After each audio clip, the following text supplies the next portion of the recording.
पूरे बिहार में तो एक काम हो रहे थे, लेकिन भारतीय जनता पार्टी एक तरफ जहां नौजवानों को दिग्भ्रमित करने का काम कर रही है, लोगों को तलवार बांटने का काम कर रही है, धर्म के सामने उनको एक तरह से कहा जाए कि नौजवानों को दिग्भ्रमित किया जा रहा है।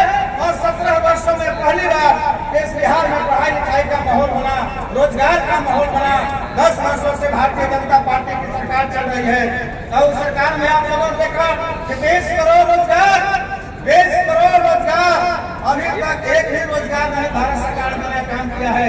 महंगाई आसमान छू रही है, सब लोग परेशान है, तमाम जनता, चाहे किसान हो, चाहे मजदूर हो, चाहे नौजवान हो, चाहे छात्र हो, सब लोग परेशान है।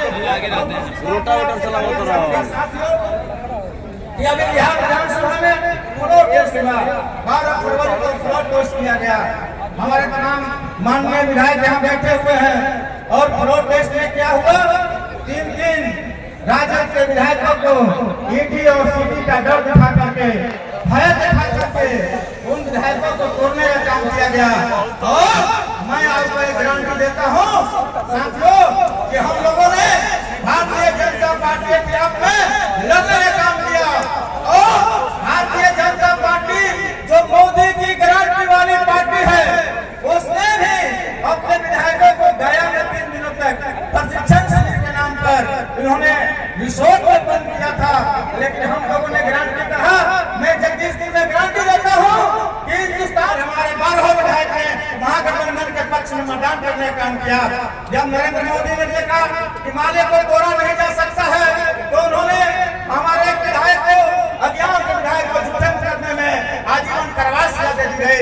इसलिए साथियों समय बहुत कम है, हम आप तमाम लोगों से कहना चाहेंगे कि आगामी 3 मार्च को जिस तरह से आप लोगों ने बहुत चंद समयों में, कम समयों में जगदीश के इस पराव मैदान को लाल और हरे झंडे से आप लोगों ने पाटने का काम किया है, तो 3 मार्च साथियों कम समय है और 3 मार्च को बिहार के गांधी मैदान में इतनी संख्या में चलिए कि 3 मार्च को ही तय हो जाए कि देश के अंदर में बिहार में नरेंद्र मोदी के बुलडोजर राज को रोकने के लिए बिहार की जनता तैयार है।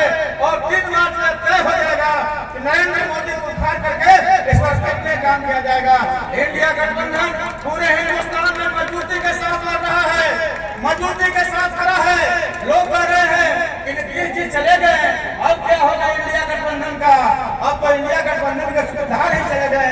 अब भ्रम में मत रहिए, इंडिया गठबंधन का सूत्रधार धक्का मार रहा है बिहार के अंदर में। और हम लोगों ने इस इंडिया गठबंधन को आगे बढ़ाने का काम किया और इंडिया गठबंधन मजबूती के साथ खड़ा है।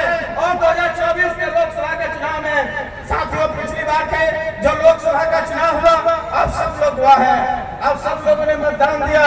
हम लोग थोड़ा सा वोट से इस बार लोकसभा से हम लोग हार गए, लेकिन इस आने वाला जो 2024 का लोकसभा का चुनाव है, अभी से तैयारी कर लीजिए कि 2024 में भारतीय जनता पार्टी को यहाँ से गद्दी से उखाड़ फेंकना है और आरा सहित पूरे बिहार में भारतीय जनता पार्टी को हराना है और देश में नई सरकार, इंडिया गठबंधन की सरकार बनेगी। इसी के साथ अपनी बातों को समाप्त करते हुए कि 3 मार्च को आप सब लोग हमारे भाग लेने के लिए पटना से बहुत बहुत धन्यवाद, शुक्रिया। इनकलाब जिंदाबाद, इंडिया गठबंधन जिंदाबाद।